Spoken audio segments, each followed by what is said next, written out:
কোনো এক শুভাকাঙ্ক্ষী কমেন্ট করেছেন, ম্যাডাম, সহবাসে ১-২ মিনিটের বেশি সময় পাচ্ছি না, এখন করণীয় কি? ধন্যবাদ ভাইয়া সুন্দর একটা কমেন্ট করার জন্য। দেশের এবং প্রবাসের ভাই বোনদের প্রতি সালাম। আসসালামু আলাইকুম। আমি প্রভাষক ডাক্তার রিক্তা পারভিন, হোমিওপ্যাথি এবং আয়ুর্বেদিক চিকিৎসক। কোনো এক শুভাকাঙ্ক্ষী কমেন্ট করেছেন, ম্যাডাম, সহবাসে ১-২ মিনিটের বেশি সময় পাচ্ছি না, এখন করণীয় কি? ধন্যবাদ ভাইয়া সুন্দর একটা কমেন্টস করার জন্য। কমেন্টসটা হুবহু সবাই করে থাকে যে কিভাবে দীর্ঘ সময় সহবাস করব। সহবাসে ১-২ মিনিটের বেশি সময় পাচ্ছি না। আবার অনেকে বলে যোনি স্পর্শ মাত্র বীর্যপাত হয়ে যাচ্ছে, এখন আমাদের করণীয় কি? আসলে সহবাসে যখন যাওয়া হয় ফোরপ্লে বাদে, ফোরপ্লের সময়টা আলাদা ধরতে হবে। এটা ফোরপ্লে বাদে যদি যখন সহবাসে ইন করা হয় তখন থেকে যদি ১ মিনিটের মধ্যে বীর্যপাত হয়ে যায় সেটাই দ্রুত বীর্যপাত। ১ মিনিট পার হওয়ার পর ২-৩ মিনিট ৪ মিনিটের মধ্যে যদি স্বামী স্ত্রী দুজনেরই একই সঙ্গে বীর্যপাত হয় সেটাই কিন্তু সুখের বীর্যপাত। কারণ আপনারা সহবাসে যাচ্ছেন নিজের সুখ নিতে, স্ত্রীকে সুখ দিতে। এখানে কিন্তু হার জিতের কোনো বিষয় না।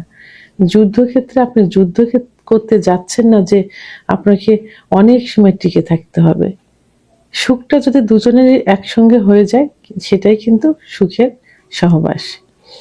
এখন এইটা না হয়ে যদি আপনার নিজের হয়ে যায়, পুরুষের হয়ে যায় ২-৩ মিনিটের মধ্যে, বাট স্ত্রীকে হচ্ছে না, তখন সেটা চিকিৎসার প্রয়োজন হয়ে থাকে।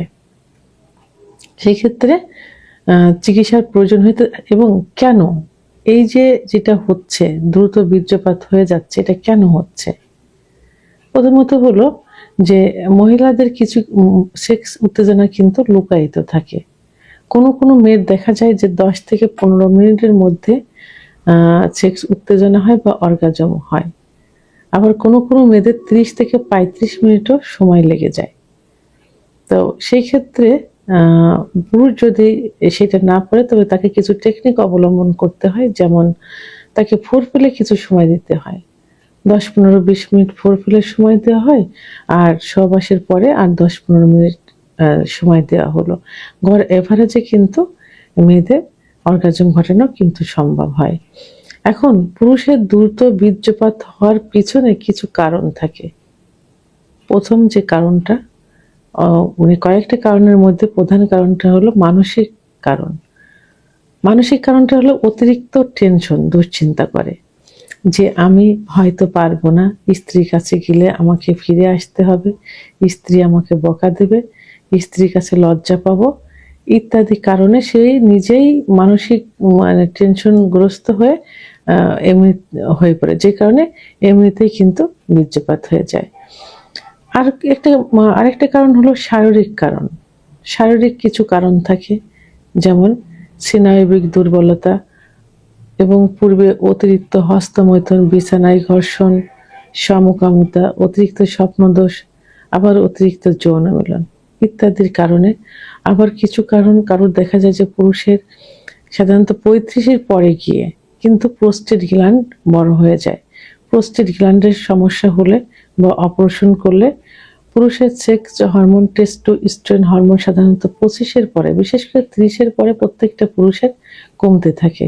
তো এই হরমোনটা কমে গেলে আবার পুরুষের আবার কিছু রোগ সাধারণত ৩০-এর পরে যেগুলো বেশি দেখা যায় সেটা হলো ডায়াবেটিস, উচ্চ রক্তচাপ, হার্টের সমস্যা, কোলেস্টেরল, লিভারের সমস্যা ইত্যাদি। এসব কারণে কিন্তু দ্রুত বীর্যপাত হয়ে যায়। আরেকটা কারণ হলো জীবনযাপন। অনেকের লাইফ স্টাইলটা একটু অন্যরকম থাকে, যেমন অনেক রাত জেগে থাকে, সাধারণত ভোরের দিকে একটু ঘুমায়।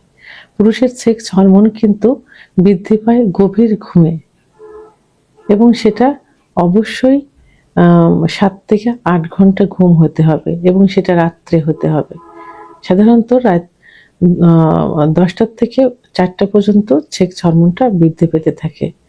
তো এই সময় অনেকে না ঘুমিয়ে ঘুমোয় কখন, ওই রাত 2টার পরে, 3টা 4টার পরে অনেকে কিন্তু ঘুমোতে যায়।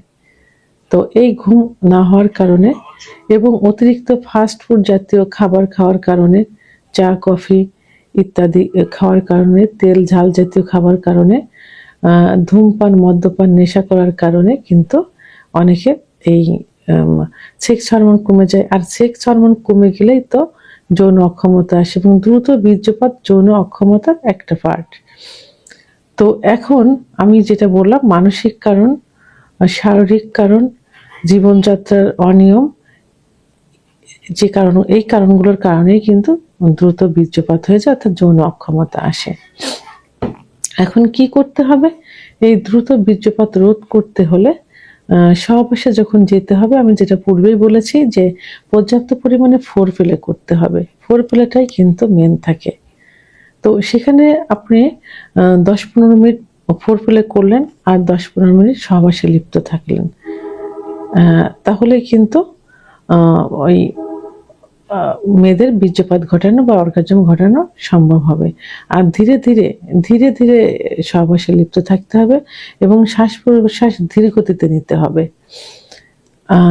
এবং কিছু কার্যকর টেকনিক অবলম্বন করতে হবে। সে টেকনিক কি? মানে স্টপ, মানে থেমে থেমে সহবাস করতে হবে। যখন মনে করবেন যে বীর্যপাতের সময় হয়ে যাচ্ছে, তখন স্টপ করে দেবেন, বন্ধ। তো বন্ধ করে দিয়ে আবার আপনি সহবাসে লিপ্ত হবেন, কিন্তু এই টেকনিকটা স্ত্রীকে বুঝতে দেওয়া যাবে না। আপনার বীর্যপাতের সময় হয়ে গেছে, আপনি বের করে ফেললেন, বের করে আপনি ফোরপ্লে লিপ্ত হলেন, অথবা স্টপ করে দিলেন, বন্ধ করে ফেললেন, বন্ধ করে ফোরপ্লে লিপ্ত হলেন। এভাবে সময়টা কিন্তু বাড়ানো যাবে। আরেকটা হলো, কিছু পজিশন চেঞ্জ করতে হবে।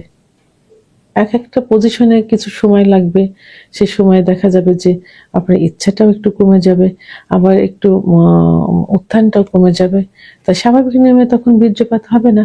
এভাবে বিভিন্ন পজিশন চেঞ্জ করলে সময়টা কিন্তু বাড়ানো সম্ভব হবে। তো এখন এর জন্য কিন্তু আবার চিকিৎসা রয়েছে। এই টেকনিক অবলম্বন করে, করণীয়গুলো অবলম্বন করার পরেও যদি সমস্যার সমাধান না হয়, সেক্ষেত্রে আপনাকে চিকিৎসা নিতে হবে।